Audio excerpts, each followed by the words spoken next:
Welcome to the Leo. తాజాగా సజ్జల రామకృష్ణారెడ్డి వ్యవహారం రాష్ట్రంలో మరొకసారి కలకలంగా మారింది. గత కొద్ది రోజులుగా మీడియాకు దూరంగా ఉంటున్నటువంటి సజ్జల రామకృష్ణారెడ్డి వైసీపీ హయాంలో అనేక అఘాయిత్యాలకు పాల్పడ్డాడు, అనేక అక్రమాలకు పాల్పడ్డాడు. అయితే ఇప్పటి వరకు కేవలం మనం ఏదో అవినీతి దానికి సంబంధించి రాజకీయ వ్యవహారాలే అనుకున్నాం, కానీ అమ్మాయిల వ్యవహారంలో కూడా సజ్జల రామకృష్ణారెడ్డి పాత్ర ఉంది. కొంతమంది మహిళలను వేధించడంలో, బలవంతం చేయడంలో సజ్జల రామకృష్ణారెడ్డి పాత్ర ఉందని చాలా స్పష్టంగా అర్థమవుతుంది. 2024 ఎన్నికలకు కొద్ది రోజుల ముందు జరిగినటువంటి ఒక ఘటన ఇప్పుడు రాష్ట్రంలో వెలుగు చూడటంతో ఒక్కసారిగా మళ్ళీ సజ్జల రామకృష్ణారెడ్డి వ్యవహారం అయితే తెర మీదకి వచ్చింది.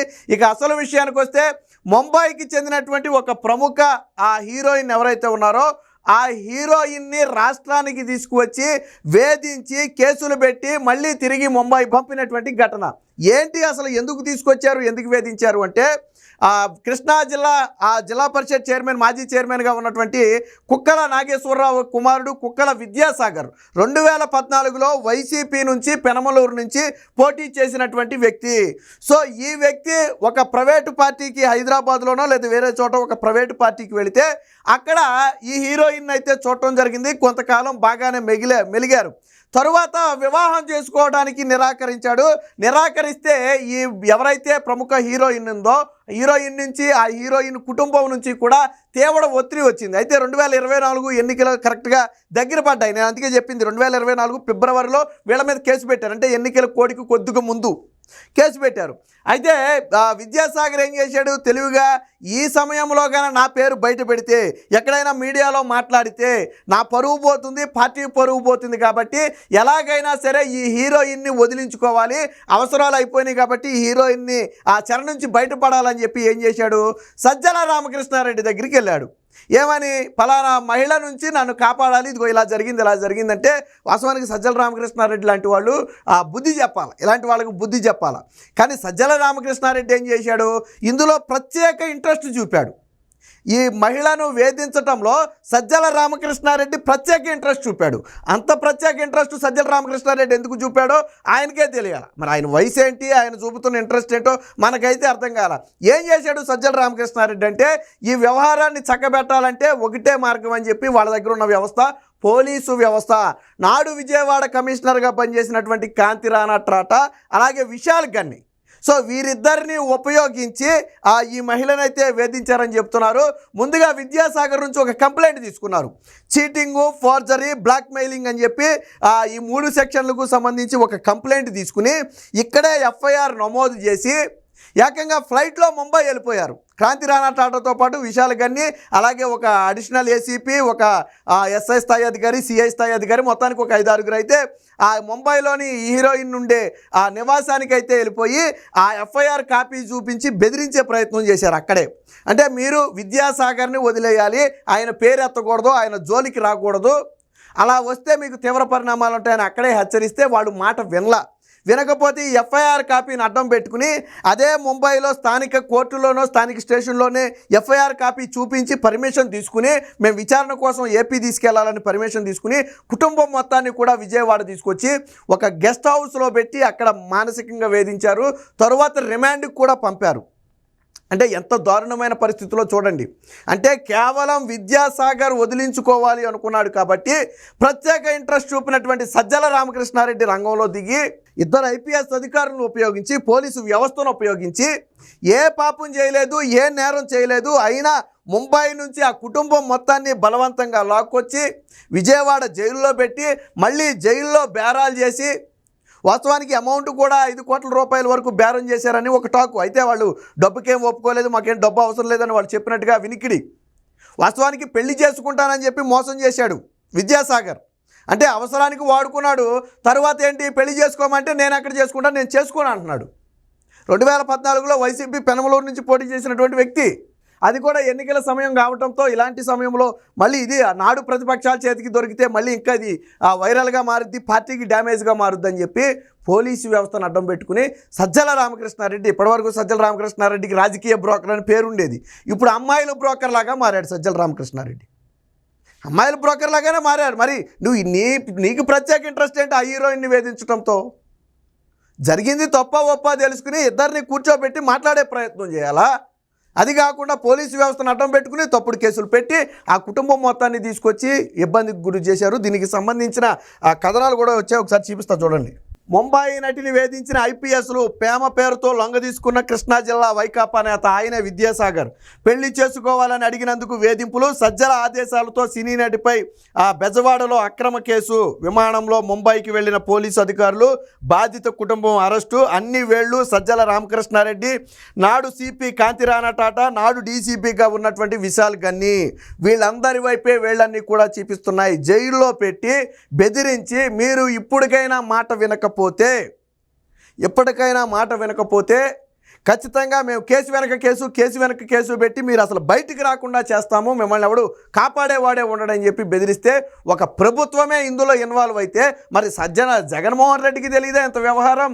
ఇద్దరు ఐపీఎస్ అధికారులతో పాటు ఒక కీలక నేత ఒక అమ్మాయి విషయంలో ఇన్వాల్వ్ అయ్యారు అంటే జగన్మోహన్ రెడ్డికి తెలీదా?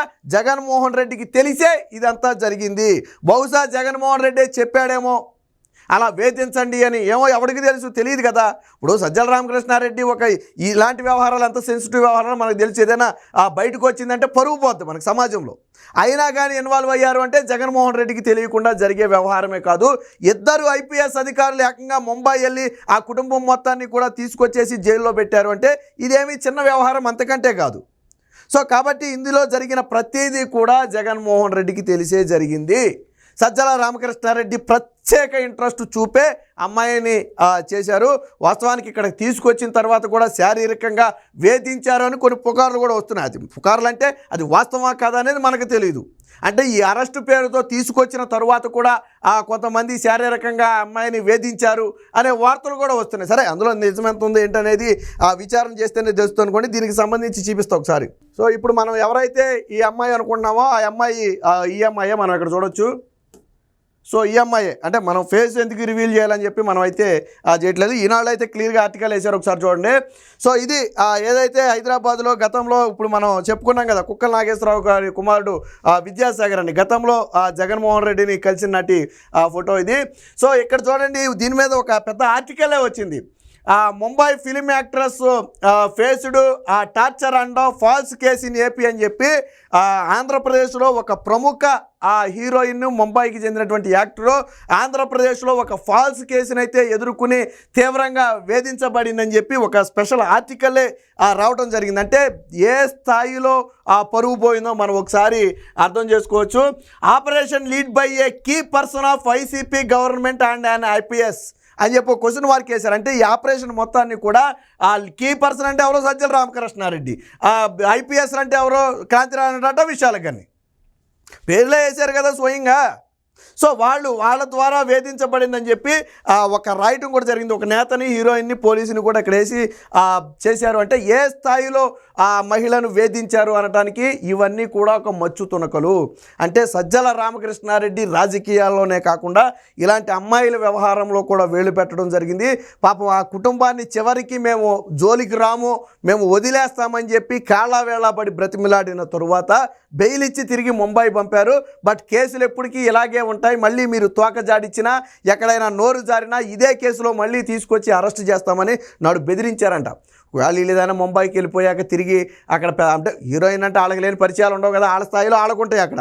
సో వాటిని ఉపయోగించుకుని మీరు ఏదైనా చేయాలి అని చూస్తే మా దగ్గర ఆల్రెడీ పెట్టిన కేసులు అలాగే ఉన్నాయి, మీకు బెయిల్ మాత్రమే ఇచ్చాము, అదనంగా మరికొన్ని కేసులు పెట్టి మిమ్మల్ని మళ్ళీ తీసుకొచ్చి అరెస్ట్ చేస్తాము అని చెప్పి బెదిరిస్తే ఒక ప్రభుత్వమే ఇన్వాల్వ్ అయిపోయి ఐపీఎస్ స్థాయి అధికారులు, అఖిల భారత సర్వీస్ అధికారులు ఇన్వాల్వ్ అయిపోయి ఒక రాష్ట్ర ముఖ్యమంత్రి తర్వాత అంతటి పేరున్నటువంటి సజ్జల రామకృష్ణారెడ్డి ఇన్వాల్వ్ అయిపోతే వేరే ఎవరు మాత్రం ఏం చేస్తారు? ఒక ప్రభుత్వమే ఇక్కడ ఇన్వాల్వ్ అయ్యింది అంటే వాడుకుని పెళ్లి చేసుకోమని అడిగినందుకు ఇంత తీవ్రంగా ఒక మహిళనే కాదు ఆ కుటుంబం మొత్తాన్ని కూడా, దానికి సంబంధించిన ఎఫ్ఐఆర్ కాపీ కూడా ఉంది, ఒకసారి చూపిస్తా చూడండి. ఇది దానికి సంబంధించినటువంటి ఆ ఎఫ్ఐఆర్ కాపీ కూడా ఉంది ఇక్కడ.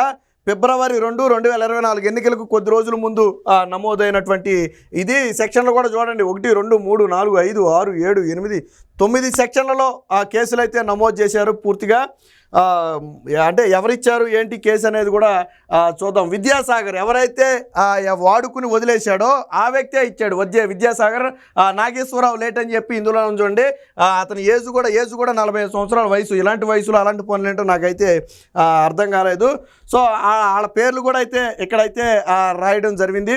పూర్తిగా వాళ్ళ ఫ్యామిలీ డీటెయిల్స్ కానివ్వండి, ఒకళ్ళు కాదు మొత్తం వాళ్ళ ఫ్యామిలీ మొత్తాన్ని 2, 3, నలుగురిని అయితే అరెస్ట్ చేయడం జరిగింది. ఎవరెవరైనా చూస్తే మనం ఇక్కడ మేలు ఒక ఫిమేల్ యాక్టర్తో పాటు ముగ్గురు మేలు కుటుంబానికి చెందినటువంటి ముగ్గురిని అయితే అరెస్ట్ చేయడం జరిగింది. ఈ స్థాయిలో ఎందుకు ఇంతలా జగన్మోహన్ రెడ్డి వీళ్ళ మీద కక్ష కట్టాడు, ఎందుకు వేధించాడు, లేకపోతే సజ్జల రామకృష్ణారెడ్డికి ఇందులో ఇంట్రెస్ట్ ఏంటి అనేది ఇప్పుడు ప్రధాన హాట్ టాపిక్. దీని మీద పూర్తి స్థాయి విచారణ చేయాలి.